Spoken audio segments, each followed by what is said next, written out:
Rome, 107 AD.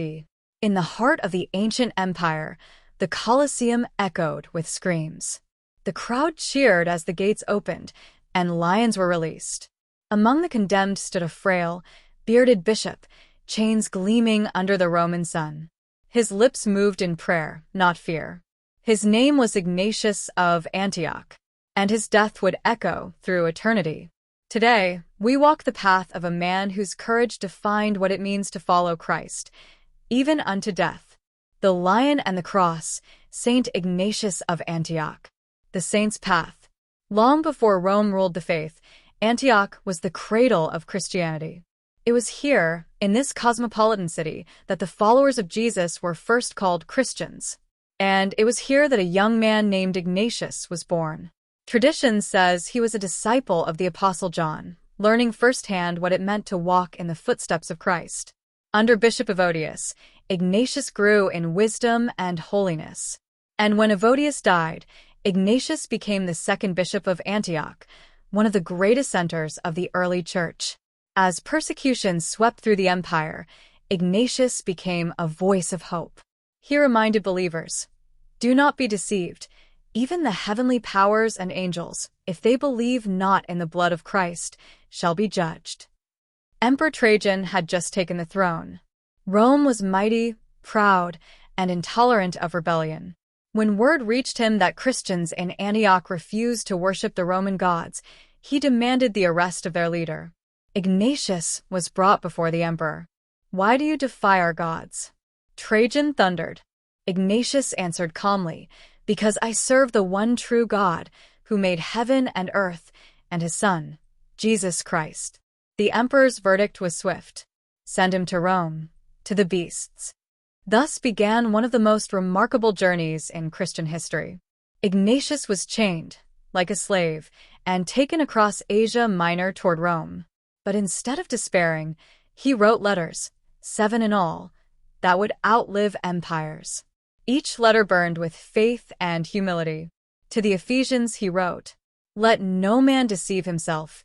If anyone is not within the altar, he is deprived of the bread of God."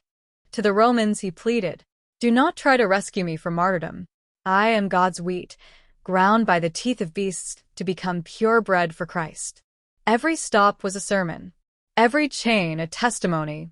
He strengthened the faint-hearted, encouraged unity, and taught that the church was not a building, but a living body, united under one bishop, one Eucharist, one Christ. His letters reveal the heart of a saint and the mind of a theologian. They speak of obedience, love, and sacrifice. And they echo the very heartbeat of the gospel. In his letter to the Magnesians, he warns, "It is fitting not only to be called Christians, but to be so in reality." These writings became sacred treasures, quoted by early church fathers and preserved for centuries. Through them, Ignatius' voice still speaks. Where the bishop is, there let the people be. Even as where Christ is, there is the Catholic Church. Finally, Ignatius arrived in Rome. The arena was packed. The smell of blood filled the air. The guards opened the gates, and the lions emerged, slow, powerful, majestic. Ignatius stood still. He looked to heaven and whispered, "Now I begin to be a disciple. May I enjoy the wild beasts prepared for me." The beasts rushed forward. In moments, the body of Ignatius was torn apart, but his soul soared. The crowd saw only death. Heaven saw a crown. His followers later gathered his bones, relics that became symbols of victory, not defeat. For the blood of the martyrs became the seed of the church. Nearly 2,000 years later, the story of Ignatius still burns.